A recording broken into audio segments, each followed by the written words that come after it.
நண்பர்களுக்கு வணக்கம். நான் வேல்முருகன் பேசுறேன். இந்த காணொலியில பேய், பிசாசு, பூதம் பத்தின நம்பிக்கைகளை பார்க்க போறோம். இந்த நம்பிக்கைகள்லாம் எப்ப தோன்றுனுச்சு, எதனால தோன்றுனுச்சு அப்படிங்கிற வரலாறை இந்த காணொலியில முழுசா பார்க்கலாம்.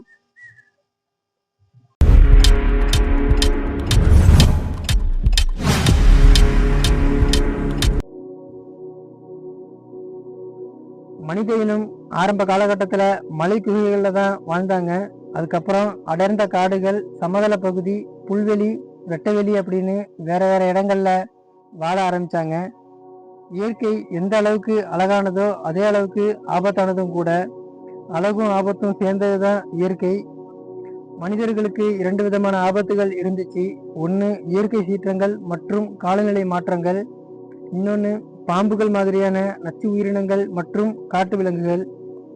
இயற்கை சீற்றங்கள் அப்படின்னா மலைப்பகுதிகளில் ஏற்படக்கூடிய நிலச்சரிவு, காடுகளில் இருக்கிற அருவிகளில் காட்டாறுகளில் ஏற்படக்கூடிய திடீர் வெள்ளம், அடுத்து காடுகளில் ஏற்படக்கூடிய காட்டுத்தீ, இரவு நேரங்களில் வரக்கூடிய இருட்டால் ஏற்படக்கூடிய பயம், இது எல்லாமே இயற்கை சார்ந்த அச்சுறுத்தல். அடுத்து காட்டு விலங்குகளால் ஏற்படக்கூடிய பயம். மனிதர்கள் அதிகமாக பார்த்து பயப்படுற உயிரினம் அப்படின்னா அது பாம்புகள் தான். மற்ற விலங்குகள், பறவைகள் மனிதர்களை தாக்கினா சாவு நிச்சயம் அப்படின்னு சொல்ல முடியாது. ஆனால் பாம்பு கடிச்சா சாவு சர்வ நிச்சயம்.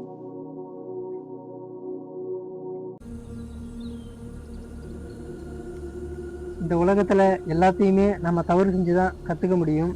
எதில் நீங்கள் தவறு செய்யாமல் இருக்கீங்களோ அதில் உங்களால் முன்னேறவே முடியாது. நாம் எவ்வளோ கவனமாக இருந்தாலும் தவறுகள் நடந்தே தீரும். இந்த விஷயம் மனிதர்களோட வாழ்க்கைக்கும் பொருந்தும், பரிணாம வளர்ச்சிக்கும் பொருந்தும். இயற்கையை பற்றின புரிதல் இல்லாத மனிதர்கள் இயற்கையை பார்த்து பயந்தாங்க. இயற்கையை பற்றின புரிதல் வந்ததுக்கப்புறம் பயம் படிப்படியாக குறைஞ்சிது. பயம் அதிகமாக இருக்கிற நேரம் அப்படின்னா அது இரவு தான். வெளிச்சமில்லாத இரவுகளில் காட்டு விலங்குகளோட சத்தம், விஷப்பூச்சிகளோட, பாம்புகளோட சத்தம், இது எல்லாத்தையுமே கேட்டு மனிதர்கள் பயந்தாங்க. அதே மாதிரி மழை பெய்யும் போது மின்னல் வெட்டுறது, இடி இடிக்கிறது, இதுதான் மனிதர்களை ரொம்ப பயமுறுத்துனுச்சு. அதுவும் வெளிச்சம் இல்லாத அடர்ந்த காடுகளில் இரவு நேரத்தில் மழை பெஞ்சி மின்னலும் இடியும் உருவாச்சு அப்படின்னா பயத்தில் ஈரக்குலையை நடுங்கும். இந்த பயம் இரண்டு விதமாக மனிதர்கள்ட்ட பரிணாம வளர்ச்சி அடைஞ்சிது. ஒன்று பேய் பிசாசு, இன்னொன்று தெய்வம்.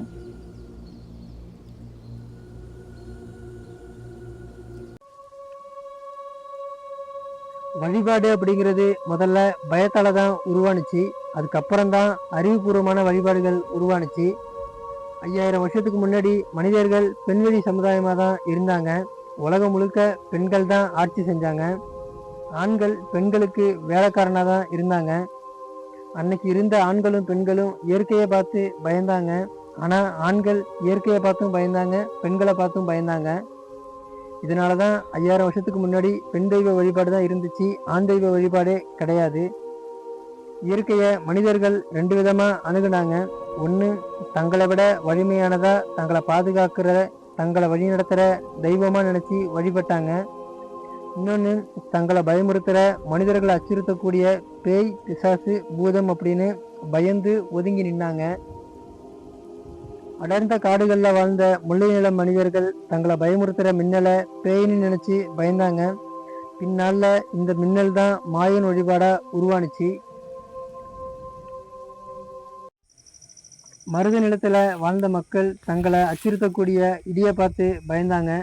பின்னால் இதுதான் இடிய ஆயுதமாக கொண்ட இந்திர வழிபாடாக மாறினுச்சு.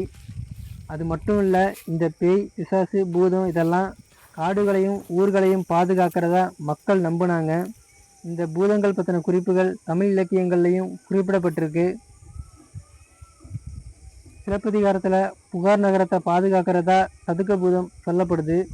அதே மாதிரி ஒவ்வொரு சமூகத்தினரையும் பாதுகாக்கவும் பூதங்கள் இருந்துச்சு. எடுத்துக்காட்டுக்கு அந்தன பூதம், அரச பூதம், வணிக பூதம், வேளாண் பூதம், இந்த மாதிரி நிறைய பூதங்கள் சொல்லப்பட்டிருக்கு. மணிமேகலையில் மணிமேகலா, தீபதீலகை மாதிரியான தெய்வங்கள் சொல்லப்பட்டிருக்கு. நாட்டார் தெய்வமான சுடலைமாறன் பேய்களின் அரசன் அப்படின்னு சொல்லப்படுறாரு. சிவபெருமான ஸ்ரீமத் பாகவத புராணத்தில் பூதநாத், அதாவது பூதங்களின் தலைவர் அப்படின்னு குறிப்பிடப்படுறாரு.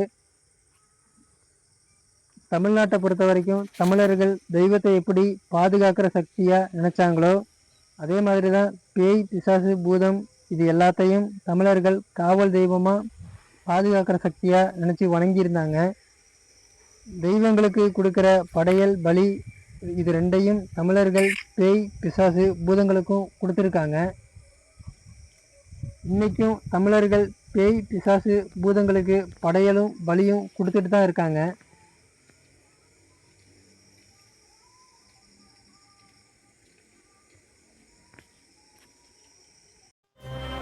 இந்த உலகத்துல எல்லாருமே ஏத்துக்கிட்ட விஷயம் அப்படின்னு எதுவுமே கிடையாது.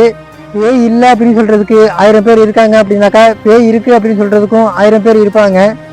நம்பிக்கை அப்படிங்கிறது மக்களுக்கு பயன்படக்கூடியதா இருக்கணும். அப்படி இல்லைனாக்கா அறிவுக்கு பொருந்தக்கூடியதா இருக்கணும். ஆதாரம் இல்லாத விஷயங்களை நம்புறதும் அறிவுக்கு பொருந்தாத விஷயங்களை நம்புறதும் நம்பிக்கை இல்லை, அதுதான் மூட நம்பிக்கை.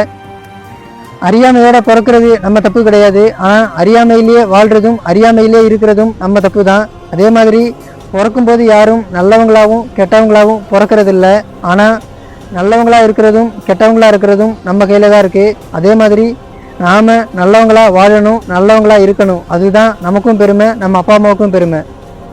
மீண்டும் அடுத்த காணொலியில் உங்களை சந்திக்கும் வரை உங்களிடமிருந்து விடைபெறுவது வேல்முருகன். வாழ்க தமிழ், வாழ்க தமிழ் தேசியம், வாழ்க தமிழ் தேசிய தலைவர் வேலுப்பிள்ளை பிரபாகரன் புகழ். நன்றி, வணக்கம்.